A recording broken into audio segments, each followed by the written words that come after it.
In mid-May of 2009, two young men, Rhys Williams and Bradley Cawthorne, sat in a London pub discussing their upcoming trip to South Africa. They were both in their mid-20s, avid rugby fans, and practically inseparable since childhood. Rhys was the quieter of the two, prone to introspection, with broad shoulders and a mane of unruly dark hair. Bradley, on the other hand, was spirited and outgoing, with a boisterous laugh that could fill a room. That evening, they spoke in excited, hushed tones over a pair of half-drunk pints, planning what they thought would be the adventure of a lifetime. Their purpose was to watch the British and Irish Lions rugby team face off against the reigning world champions, the Springboks, in a highly anticipated test series. Rugby meant everything to them. They'd grown up playing the sport on local fields, soaked by the British rain, scrabbling through mud in the weekends. Now, they'd saved enough money to travel abroad and experience rugby at its pinnacle, an intense competition on South African soil. But there was something more personal for Rhys. He discovered, through his grandfather's meticulous genealogical research, that they had distant family ties to a soldier who once served in the Anglo-Zulu War of 1879. The name wasn't famous, but it belonged to a British private who fought at Rorke's Drift. Rhys felt an undeniable pull toward that site, a yearning to see the land where his ancestor, and many others, had risked their lives. Bradley, forever the loyal friend, needed little convincing to tag along. From that conversation in the pub, a plan was forged. Watch the rugby series, soak in the vibrant culture of Durban, then rent a car to head inland. There, in the KwaZulu-Natal province, they would visit Rorke's Drift, see the old battlefield, and perhaps film a short tribute to Rhys's ancestor for the family back home. It sounded straightforward enough. A minor detour, no more than a day or two, before returning to the coast. Neither of them could have known, as they clinked glasses that night, that this journey would be their last. Neither could have imagined how, just 1 month later, they would vanish under mysterious circumstances, leaving behind only fragments of video footage, scattered items, and an unending swirl of speculation. 2. Background: the legend and the land. The Rorke's Drift area sits deep within the heart of KwaZulu-Natal, a sprawling province defined by rolling hills, wide grass plains, and patches of dense brush. For centuries, the Zulu people called this land home. Their presence shaped its history and turned it into the site of famous battles during the Anglo-Zulu War. One of those conflicts was the Battle of Rorke's Drift in 1879, where fewer than 200 British soldiers successfully defended a small outpost against thousands of Zulu warriors. It became the stuff of legend, a moment of extraordinary heroism on one side, tragic loss on the other. In the late 1990s, local investors attempted to turn the battlefield into a robust tourist attraction. A museum and visitor center were planned, along with a small hotel lodge a few kilometers away. The battlefield's fame had already been immortalized by the 1964 film Zulu, and developers believed many visitors, both local and international, would pay to tour the site, see the museum exhibits, and spend a night on historically significant ground. Yet from the beginning, the construction was plagued by misfortune. Over the course of 3 months, 5 construction workers went missing. Of those 5, only 2 were found. Their remains, discovered a kilometer or so apart, had been partly devoured by scavengers. Investigations by local authorities turned up little. Rumors spread that wild animals had dragged them away, or that bandits roamed the area, targeting vulnerable workers. Another theory whispered among the superstitious was that the spirits of Zulu warriors still haunted the site, determined to keep outsiders at bay. Regardless of the cause, the disappearances killed investor interest. The would-be hotel building project was permanently halted. The newly built Rorke's Drift Museum, though near completion, never officially opened. Workers left in droves, refusing to stay another night. The government, strapped for funds and facing logistical nightmares, shelved the entire project indefinitely. While the battlefield itself remained accessible by dusty backroads, the tourist center and hotel lodge lay abandoned, left to fall into decay. Locals living miles away whispered about curses and unquiet spirits, ensuring the site's isolation. 3. Setting foot in South Africa. Reese and Bradley arrived in Durban in early June 2009, just weeks before their disappearance. For a while, everything felt like a dream. Durban was a city of contrasts. Wide beaches and rolling waves, colorful markets, busy streets filled with minibus taxis, and an unmistakable blend of cultures. Zulu, Indian, English, and Afrikaans influences woven into the urban fabric.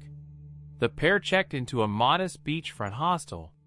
By day, they watched the Lions train at nearby stadiums, even managing to chat with a few players who were gracious enough to sign autographs. By night, they wandered Durban's Golden Mile, sampling local curries and meeting fellow rugby fans from around the globe. Like children set loose in a candy store, they were wide-eyed with wonder, every sense overloaded by new sights and sounds. Yet in quieter moments, on lazy afternoons or late nights over a beer, Reese brought up Rorke's drift. He produced old genealogical documents from his carry-on, letting Bradley lead through faded photocopies detailing one Private John Williams's involvement in the battle. "He survived," Reese would say, pride in his voice. "The records mention how he helped defend the outpost. I have to go there.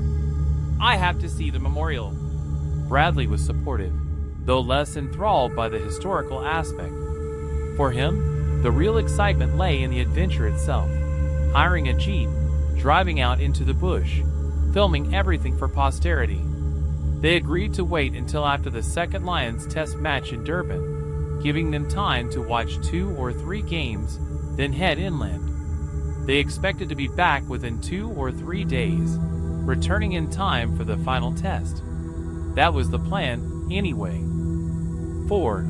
The journey into rural KwaZulu-Natal. June 17, 2009, dawned warm and bright. After an early breakfast at the hostel, Reese and Bradley packed their rental Jeep, a boxy, tough-looking vehicle suited for dirt roads. They double-checked their gear, clothes, a cooler with snacks, bottled water, cell phones, a GPS unit, and most importantly, Bradley's prized video camera. Bradley had scrimped for months to afford a half-professional camcorder, determined to document every step of their travels. The plan was to drive about 4 hours northwest from Durban into the heart of KwaZulu-Natal, following directions gleaned from both the GPS and a battered map picked up at a tourist kiosk. They anticipated reaching Rorke's Drift by early afternoon, exploring the site for a while, maybe filming a heartfelt tribute to Private John Williams.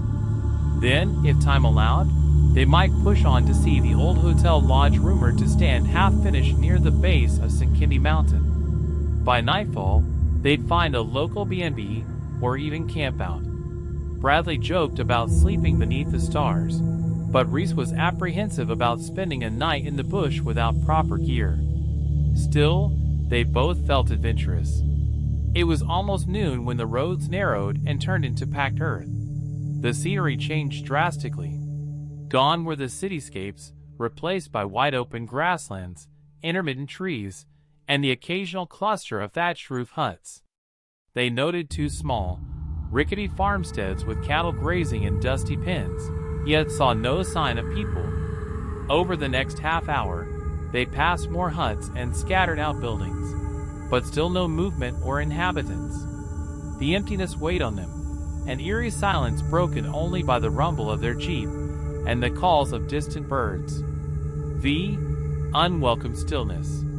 By early afternoon, a bend in the road revealed a weathered sign, half obscured by brush, indicating the Rorke's Drift Tourist Center, a few kilometers ahead. Excitement warred with unease in Reese's gut.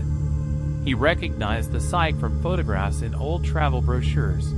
Back in the 90s, This place had been slated to become a historical museum, attracting visitors from all over the world. But the project was abandoned after the construction workers went missing. His grandfather had warned him that the museum never opened to the public, so it would likely be deserted. Bradley, fiddling with the camera in the passenger seat, zoomed in on the sign. "Better get a shot of this," he said, recording the battered text. "Who knows if we'll see anything else here? The place might be a total ruin." They drove another 10 minutes, the dirt track becoming bumpier, until the museum building came into view at the base of a large hill. It was a forlorn stone structure, its white paint chipped and peeling, with a rusting red roof supported by weathered wooden pillars. The property around it showed signs of neglect: knee-high grass, toppled fencing, and a large, unkempt courtyard. No vehicles were parked nearby. No caretaker emerged to greet them. A creeping sense of disquiet settled over Reese and Bradley alike. They halted at the entrance, once probably a gate or arch, now sagging. Stepping out, they felt a rush of hot, stale wind. The silence here was heavier than ever. Even the insects seemed muted, as though something about the site suppressed nature itself. Bradley hoisted the camera onto his shoulder, while Reese scanned the area, half hoping to see a caretaker or a local guide. Nothing. Just an abandoned shell of what might have been a bustling tourist hub. 6. The tribal masks. Approaching the front porch, they found a row of 5 carved wooden tribal masks mounted on either side of the door. The designs were startling: broad, animal-like faces with sharp teeth and wild, painted eyes. Reese gingerly ran a finger over one mask, noting how the wood seemed fresh, as if carved recently rather than decades ago. Bradley captured close-up footage, remarking how the masks gave off a strange aura. The decorative style didn't quite match the typical souvenirs one might expect at a battlefield museum, which usually displayed British or Zulu war memorabilia. These masks hinted at something else, something older, more primal. "Why would these be here?" Bradley muttered, panning the camera across the row. "They look almost brand new." Reese shrugged. "Could be left by local artisans, maybe? Or maybe someone's been here, using the place for their own reasons." They tried the entrance door. Locked. The structure, though decaying, seemed securely barred. Bradley banged on the wood, calling out to see if anyone was inside. Silence. Then, in an impulsive act, he stepped back and attempted to kick the door open. Reese hissed at him to stop, but Bradley, half laughing and half nervous, insisted they'd come too far to turn back. On the 4th or 5th attempt, the door gave way with a splintering crunch. It swung open into pitch-black darkness, dust swirling in the musty air. Reese cursed under his breath, torn between scolding Bradley for forced entry and an odd curiosity pulling him inside. With the camera rolling, they carefully stepped into what had been intended as the museum's main hall. 7. Inside the abandoned museum, Bradley flicked on a flashlight, cutting a white beam through the gloom. The air smelled stale, like mold and old paper left to rot. Shadows stretched across the floor, revealing debris, pieces of wood, fallen planks, and old cardboard boxes. Against the walls hung a few relics of what might have been a printed painting of the 1879 battle, a battered movie poster of Zulu, complete with an image of Michael Caine in uniform, and a large, oval-shaped Zulu war shield. Near the center of the room stood a long table, upon which lay a miniature diorama of the Rorke's drift outpost. Tiny plastic figurines depicted British redcoats manning the fortifications, while scores of Zulu warriors surrounded them. The detail was remarkable, though many pieces had toppled or disappeared. Reese lingered there, unsettled by the sight of the toy battlefield, its silence echoing the real-life carnage that had once stained this land. Suddenly, Bradley's flashlight caught something at the far end: 3 mannequins dressed in redcoats. Their faces were blank, pale plastic molded into impassive expressions. They looked so lifelike in the shadows that Rhys nearly yelped. The camera recorded their silent vigil, each figure poised with a replica rifle. Dust motes danced in the beam of light. A chill rippled through Rhys. He couldn't explain it, but the mannequins disturbed him on a visceral level. "This is too weird," he whispered. "I've had enough." Bradley, equally spooked, murmured agreement. They turned to leave, back into the harsh sunlight. Neither spoke until they reached the porch again. Outside felt less claustrophobic, though the lingering tension didn't dissipate fully. 8. The ancestral connection. From the porch, they noticed another structure, a tall, white stone monument about 50 yards away. The men navigated over patchy grass and uneven ground to investigate. Up close, they realized it was a memorial to the soldiers who had died at Rorke's Drift. Names were etched in neat rows, each accompanied by a rank and, in some cases, a note about how they fell. Rhys scanned the list, heart pounding. Near the bottom, he found a single surname, Williams, J. He crouched, filming the inscription with the camera. This was the moment he'd waited for, the reason he'd pushed so hard to come out here. A direct link to his family heritage, a name matching that of his 4 times great-grandfather, who had once fought at this very outpost. He placed a small wreath of red poppies on the ground, whispering a half-formed tribute. Bradley filmed quietly, respectful for once. That act should have brought closure, but Rhys felt only deep unease. Something about the masks, the forced entry into the museum, and the unholy stillness made him want to leave immediately. They returned to the jeep, prepared to drive away, only to decide, in a sudden rush of bravado, to continue onward toward the rumored hotel lodge. After all, they'd come all this way. They might as well see it. 9. Rorke's Drift Hotel Lodge. 20 minutes of bumping down another dirt trail led them to the foot of St. Kindy Mountain. Here, 3 circular orange buildings with thatched roofs loomed. The path that once led to the hotel's main entrance was cracked, overtaken by weeds. The windows were boarded up, and the walls bore scrawled graffiti. It was clear no one had lived or worked here for a long time. The entire site exuded an atmosphere of regret and abandonment. They'd parked near the largest building, stepping out cautiously. The air felt hotter here, the sky almost white. Rhys's shirt clung to his back. Bradley filmed it all. Rusted scaffolding leaning precariously, broken glass crunching underfoot, the collapsed sections of thatched roof exposing dark rafters. Then, from the corner of his eye, Bradley saw something move. He whirled, camera unsteady. The footage captured a fleeting silhouette of a young boy, perhaps no older than 10, darting behind the building, barely visible in the shade. Rhys and Bradley froze. They certainly hadn't expected to find a child out here. "Hey, hello!" Rhys called, voice echoing dully. No answer. They caught another glimpse of the boy as he peered around the corner, wide-eyed, then bolted away again. The 2 Brits exchanged uncertain looks. Bradley muttered, "You think he lives around here? No one else is around for miles." Rhys shrugged, unsettled. "We shouldn't chase him. Let's just go." Their curiosity about the lodge vanished. The presence of this child, where he came from, why he was alone, just didn't sit right. They turned back toward the jeep, only to be met with a fresh shock. Rhys let out a cry. Every tire on their rental had been slashed, each one sagging pitifully to the ground. Dark gashes lined the rubber. They stood there, reeling, as reality sank in. They were stranded in the middle of nowhere.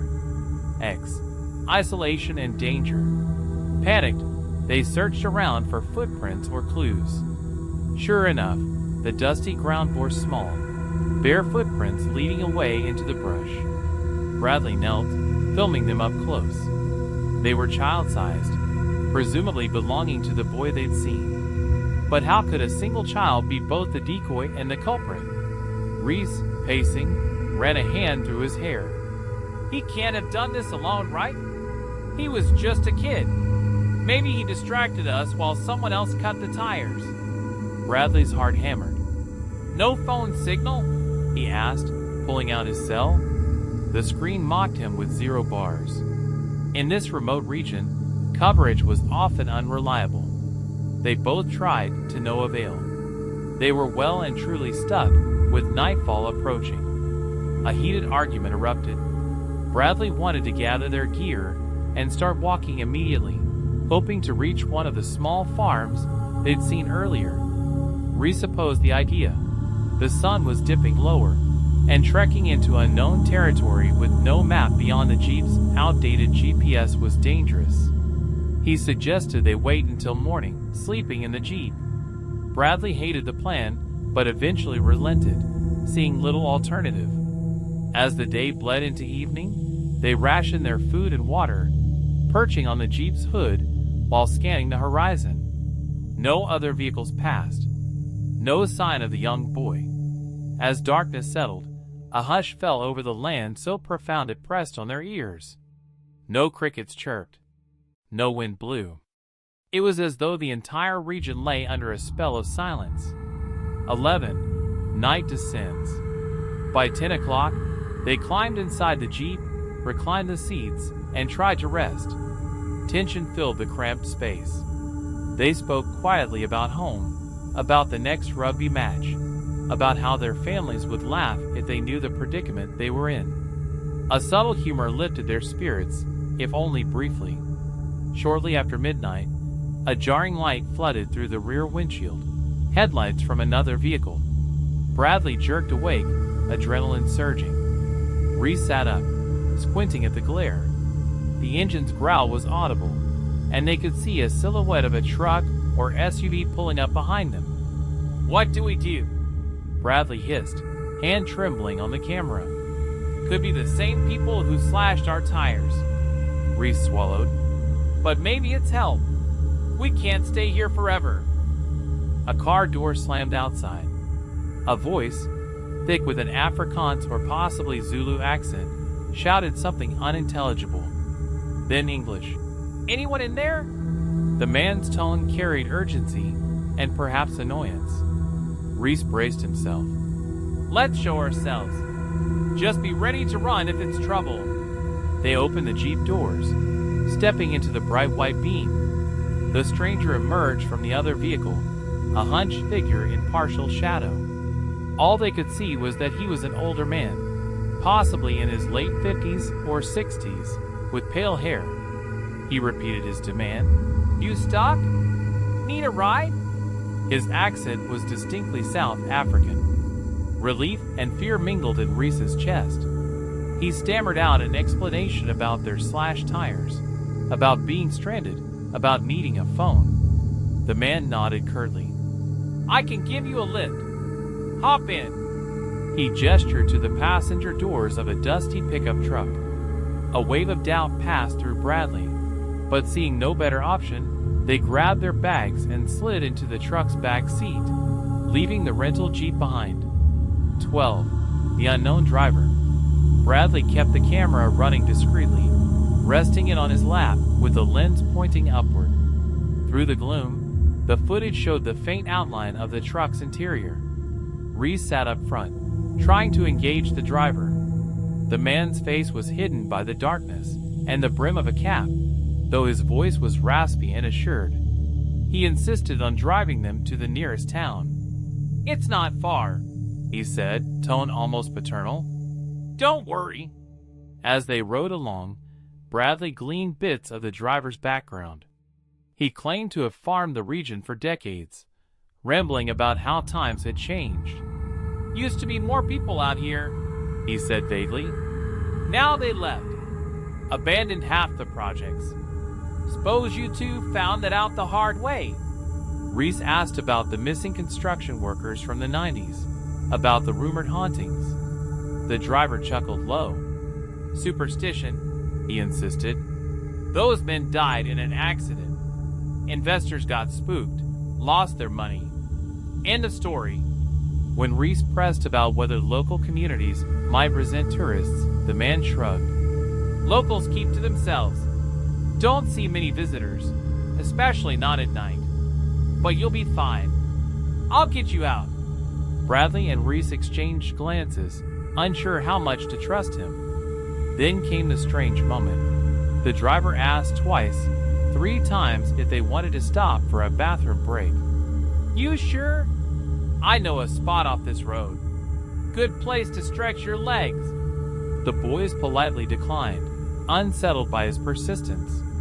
Each time they refused, the man grew quieter.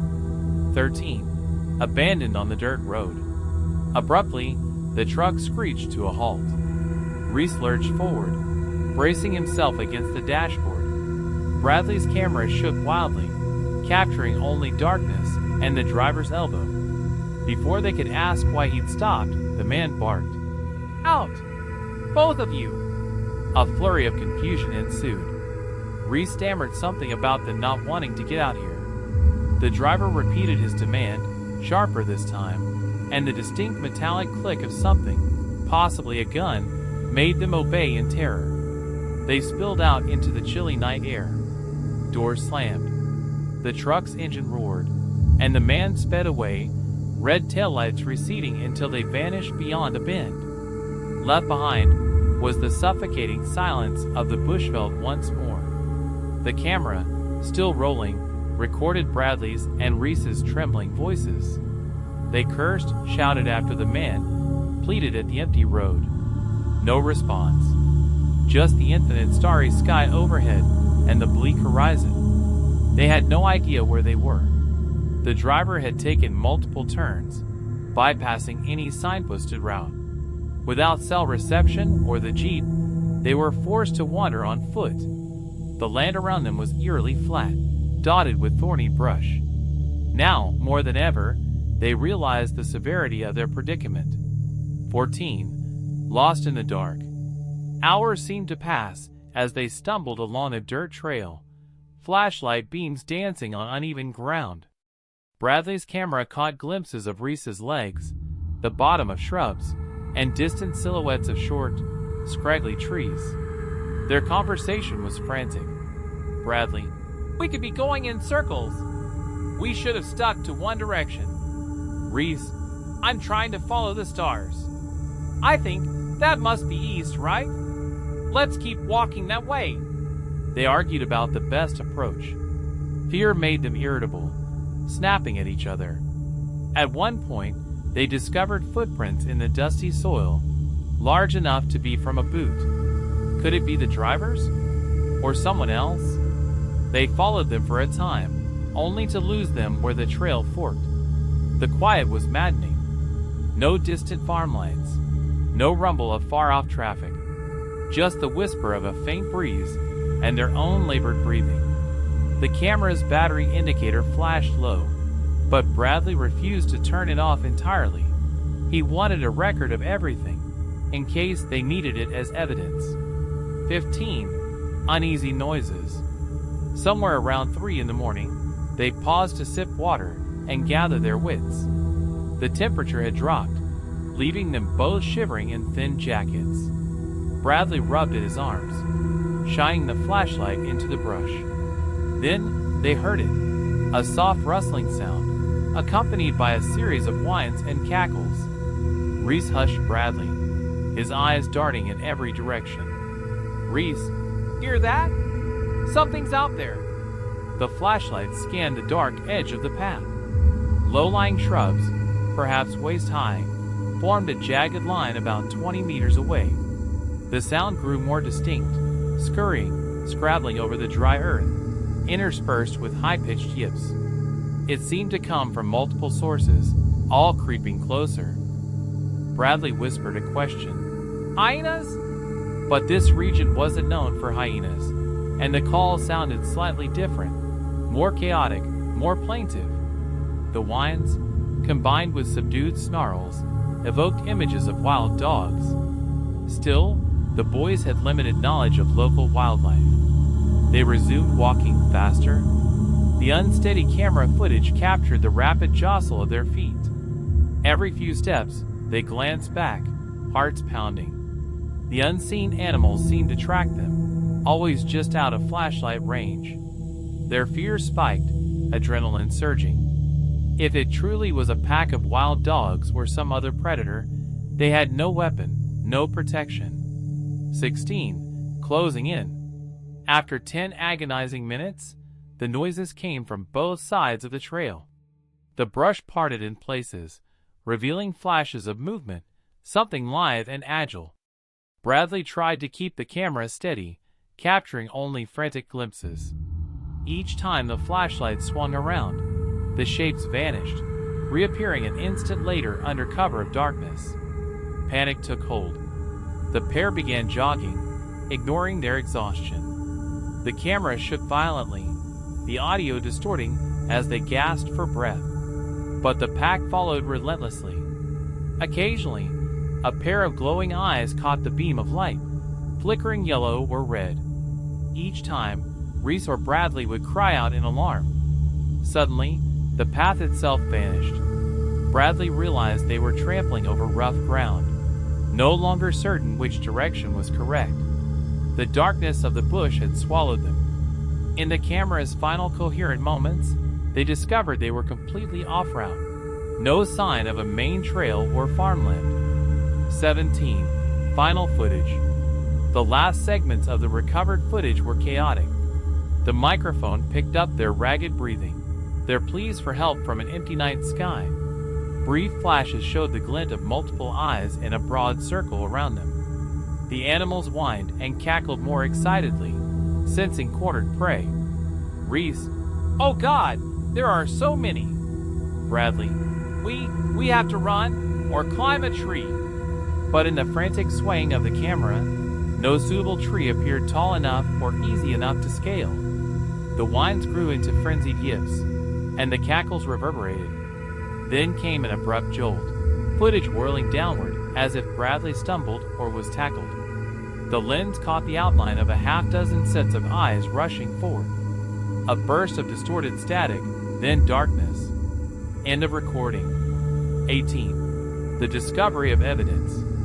In the weeks that followed, authorities launched a full investigation after Reese Williams and Bradley Cawthorn failed to check out of their Durban hostel or appear at any Lions rugby matches. Their families back in the UK insisted the two had last mentioned traveling to Rorke's Drift. South African police scoured the region. Eventually, they found the abandoned Jeep near the old hotel lodge, each tire slashed. They also discovered a torn Wales rugby shirt by the banks of a river tributary, later confirmed by forensics to belong to Reese Williams. 2 kilometers away, a battered video camera lay half buried in brush beside a back road. Its casing was cracked, the lens shattered.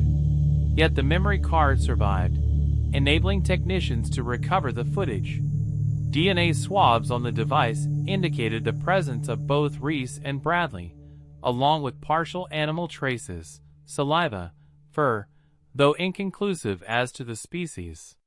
Investigators hypothesized wild dogs, given reported sightings in distant game reserves, but official records stated no known packs lived near Rorke's Drift. No bodies were found, not even bones or shredded clothing, other than the single rugby shirt.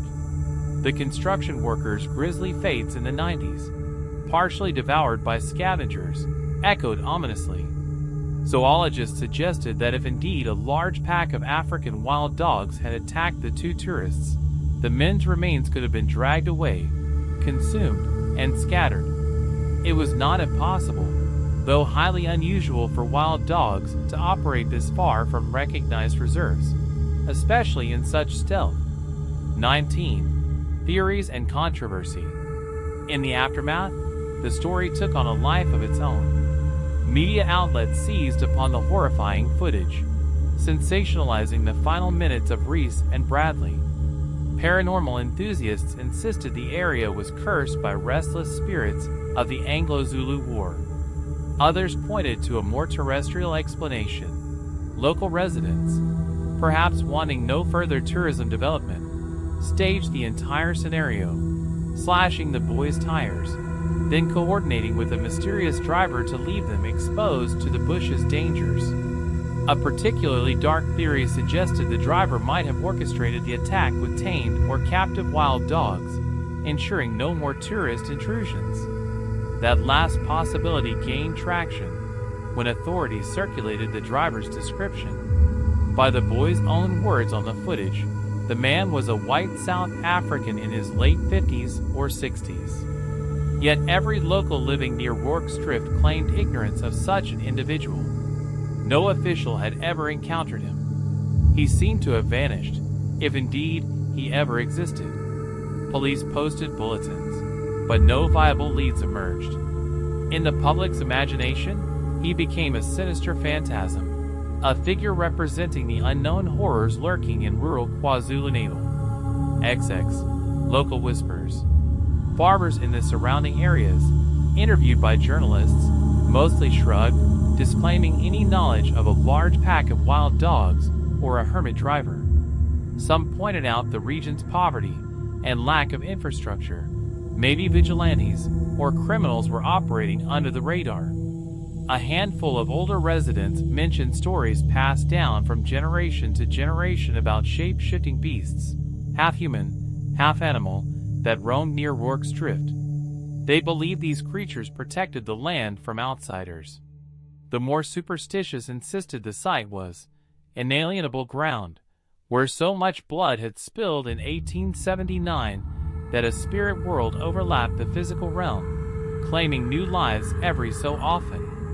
Authorities scoffed at the supernatural angle, but admitted they found no rational explanation for the men's disappearance.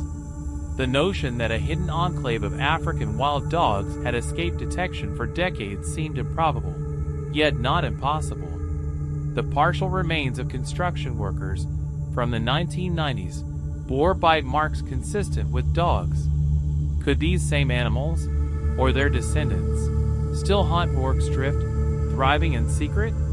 21. Unanswered questions.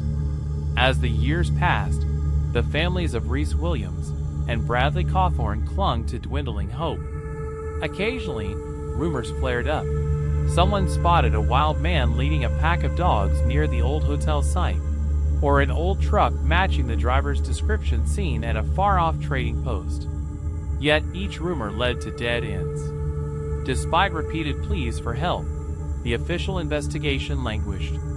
Academics at local universities expressed curiosity about the genetics of any hypothetical wild dog population. Some performed nighttime stakeouts near Rorke's Drift, hoping to glimpse a roving pack. They found nothing. No fresh scat, no dens. Forensic traces at the crime scene suggested animals had circled the site, but the presence of hyenas or leopards wasn't definitively ruled out. The solitary rugby shirt by the riverside stood as the only tangible item. Everything else, like footprints or the driver's identity, remained a tapestry of speculation. 22. The rumors of dark ritual. An unsettling theory gained momentum in certain online communities. The tribal masks found at the abandoned museum porch implied some active human presence. Could a hidden cult have formed, worshipping old Zulu warrior spirits or harnessing animal totems for power? In this narrative, the missing workers from the 90s were sacrifices to appease vengeful ghosts. Reese and Bradley, outsiders who dared step into sacred territory, met the same fate. Skeptics pointed out that nothing in Zulu tradition endorses random killings or illusions of shape-shifting. The masks might have been mere cultural decor left by squatters. Still, internet forums abounded with wild speculation, spinning tales of black magic, cursed land, and restless ancestors. The fact that the men's remains never surfaced only fueled these rumors, feeding into the idea that something more than mere animals consumed them. 23. The view from the families. For the families in Britain, the entire ordeal was a nightmare that never ended. They had pinned hopes on the South African police or private investigators, but evidence was thin. Every year on the anniversary of June 17th, Reese's father posted a social media tribute, urging anyone with information to come forward. Bradley's mother grew reclusive, refusing interviews after tabloids sensationalized her grief with lurid headlines about man-eating beasts. A single consolation was the knowledge that the recovered footage, while horrifying, at least provided some closure that the men were alive until nightfall of that fateful day. The final shots of glowing eyes in the darkness offered a probable cause. Some predator, likely African wild dogs, took them. It wasn't the closure they wanted, but it explained how two healthy young men could vanish so quickly. 24. A visit to the ruins. Nearly 5 years after the disappearance, an independent journalist named Carla Meyer ventured to Rorke's Drift to craft a documentary on the case. She trudged through the same roads, filming the half-destroyed museum porch and capturing images of the battered hotel lodge. No sign of children or old men in trucks. Locals she interviewed repeated the same lines. "We don't go there. It's cursed. People vanish." She discovered weather-worn tribal masks near the museum, possibly the same ones described in the original police report. Carla combed the brush for any relics of Reese and Bradley, shreds of clothing or personal effects. She found nothing. A local policeman explained that periodic flash floods along the tributary could wash away remains, or scavengers could drag bones deep into the bush. That, combined with the likelihood of a hidden pack of predators, made it possible no trace would ever be found. 25. Paranormal explanations. Online, armchair detectives latched onto the story, weaving elaborate conspiracy theories. Some claimed ghosts of the 1879 battle led the men astray, forcing them deeper into the wild. Others believed the driver was a shape-shifting entity, half man, half jackal, who orchestrated the men's fate. A few pointed to old references in Zulu legend about monstrous canines, bridging the gap between folklore and reality. These theories, while dismissed by mainstream investigators, maintained a fierce cult following. The story of Rorke's Drift as a haunted site gained traction, spurring sporadic visits from thrill seekers. Yet more vanishings never materialized in the official record. The land remained largely barren, unwelcoming, and overshadowed by the tragedy of the missing workers and the 2 British tourists. 26. The unresolved driver. The most lingering piece of the puzzle remains the unidentified older man who arrived in a pickup truck. His name and face were never found. No registration logs matched the partial plates gleaned from the video camera. The man's clipped accent and knowledge of the area suggested he was local, or at least familiar with it. But extensive searches turned up no farm or property belonging to a white man in his 50s near Rorke's Drift. Residents insisted no such figure lived within miles. Some investigators believed he might have been a drifter or a retired mercenary who roamed rural backroads, living off the grid. Others posited a more sinister angle. He was part of an organized group that opposed tourism and lured unsuspecting travelers to their doom. Police could never confirm these suspicions. In any event, he vanished as thoroughly as Reese and Bradley. 27. Lingering curses and local superstitions. Among certain elders in Zulu communities near Rorke's Drift, tales spread of a double evil that once plagued the land. First the bloodshed of the Anglo-Zulu War, then the repeated tragedies involving construction workers and tourists. A local Sanoma, traditional healer, told the story of an Inkathazo Yamathunzi, or a problem of shadows, referencing malevolent spirits that fed on modern intruders. While such beliefs rarely held sway in official circles, they added to the region's reputation as a place best left alone. Locals wanting nothing to do with these rumors quietly accepted the situation. The incomplete lodge and museum sank further into ruin. Over the years, the roof timbers collapsed, windows shattered, and creeping vines overtook the walls. Only the goats or cattle from distant farms occasionally grazed in the overgrown courtyards. Tour operators occasionally included Rorke's Drift on their brochures, but they took tourists only to the older, established memorial, never the derelict museum or lodge. 28. Reflections on Loss.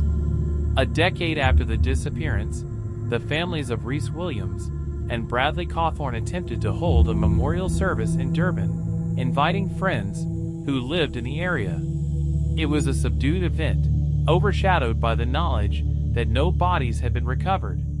British diplomats offered condolences, acknowledging the case's complexity. Some of the Lions players, who had once signed autographs for the two men, recalled them fondly, shook their heads at the tragic outcome. Yet no finality came. The memory card's footage, though chilling, ended in darkness and confusion. The official stance was that wild animals likely killed them. But the presence of a mystery driver, the slash marks on the Jeep, and the missing bodies left enough doubt for rumors to thrive indefinitely. 29. The legend of the two tourists. Over time, the story became a grim local legend. Two British rugby fans, undone by their curiosity. Their names joined the list of those rumored to have fallen prey to Rorke's Drift's curse. Younger generations might whisper about them, the same way older farmers recounted the vanished construction workers. The narrative diverged into different versions. In some retellings, the men stumbled upon a clandestine gathering of ritualists and were sacrificed. In others, they simply got lost and starved or died of dehydration, with their remains scattered by wild dogs. No version offered a neat conclusion. All that remained was the fact that they vanished after leaving behind footage of those final harrowing hours. As more years slipped by, the story drifted toward the realm of half-remembered cautionary tales. XXX. A return to Rorke's Drift? In 2018, an English anthropologist named Dr. Harriet Moore announced plans to revisit Rorke's Drift, with hopes of unraveling the myths. She proposed a thorough survey of the lodge, scanning for subterranean spaces, examining the museum for clues about the tribal masks, and setting camera traps to catch evidence of wild dog packs. She raised funds via research grant, citing the cultural significance of clearing local superstitions. However, mere days before her intended departure, Dr. Moore's camp was ransacked at a separate location in KwaZulu-Natal, her equipment stolen or destroyed. She interpreted this as a possible warning from unknown locals. Discouraged and lacking resources, she canceled the expedition. While no direct link to the Rorke's Drift mystery was proven, whispers circulated that the same forces who orchestrated Rhys and Bradley's demise had intervened again. 31. The echoes of battle. Some historians assert that the entire region around Rorke's Drift carries layers of lingering trauma. Over 4,000 Zulu warriors once stormed the area, losing hundreds of lives, while British defenders, greatly outnumbered, fought desperately. The land saw so much blood, it's unsurprising local folklore might attribute restless spirits to it. Whether these spirits manifest as wild dogs or a ghostly driver remains a matter of personal belief. Yet parallels abound. The missing workers, the ill-fated tourists, the many plans for development that never came to fruition. Each attempt to commercialize or inhabit Rorke's Drift beyond its historical battlefield has ended in tragedy, fueling talk of a taboo no one should break. 32. Haunting questions. Who slashed the Jeep's tires, and why?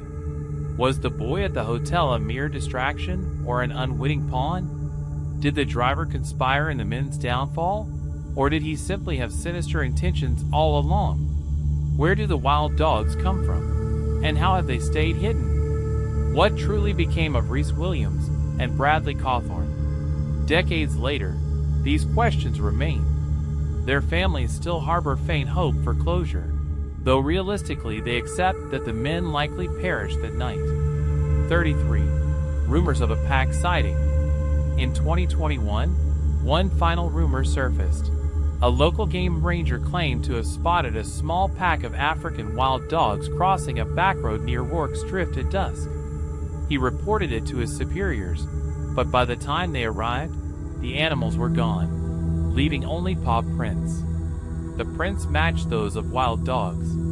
This rumor rekindled speculation that a remnant pack might indeed roam the region, living off livestock or forging deeper into remote terrain. If so, they could be responsible for sporadic disappearances stretching back decades. Conservationists visited, laid camera traps, and waited. They captured fleeting images of jackals, leopards, and hyenas, but no conclusive proof of a resident wild dog pack. As usual, the leads dissolved into the swirling mists of local lore. 34. A dark footnote in history. As of today, more than a decade later, the case is classified as unsolved. Officially, the men are presumed deceased. The video footage remains archived by South African authorities, though some of it leaked to the internet in low-resolution form, fueling endless speculation on forums. The graphic nature of the final moments, eyes in the darkness, the frantic cackles, has elevated the story into a modern legend. South Africans visiting Rorke's Drift for historical interest seldom learn of Reese and Bradley's disappearance unless they dig into old newspaper clippings. The memorial to the Anglo-Zulu War soldiers still stands near the now-defunct museum. On it, the name Williams, J., marks a heroic figure from 1879, one whose descendant ironically vanished on the same land, leaving behind a torn rugby shirt near the water's edge. 35. Epilogue: The Silent Land. Time may continue its march, burying Rorke's Drift in deeper obscurity, but the echoes of tragedy remain. The site's silence is heavier than normal, as though thick with unsaid secrets. A traveler passing by might sense a prickle on the back of the neck, a tingle of dread that begs them not to linger. No matter how many theories emerge, the only certainty is that Reese Williams and Bradley Cawthorn came to pay respects to a battleground soaked in old blood, only to join its shadows themselves. Whether devoured by wild animals, murdered by a clandestine ring, or claimed by malevolent spirits, their fate stands as a grim testament to the unresolved darkness of Rorke's Drift. One day, perhaps, conclusive evidence will surface, bones uncovered by a shifting riverbank, or a confession from someone who knows the truth. Until then, the land keeps its secrets, and the final images from that battered video camera serve as a haunting reminder of how easily the line between history and horror can blur. Subscribe to my YouTube channel. Don't forget to like and click the bell.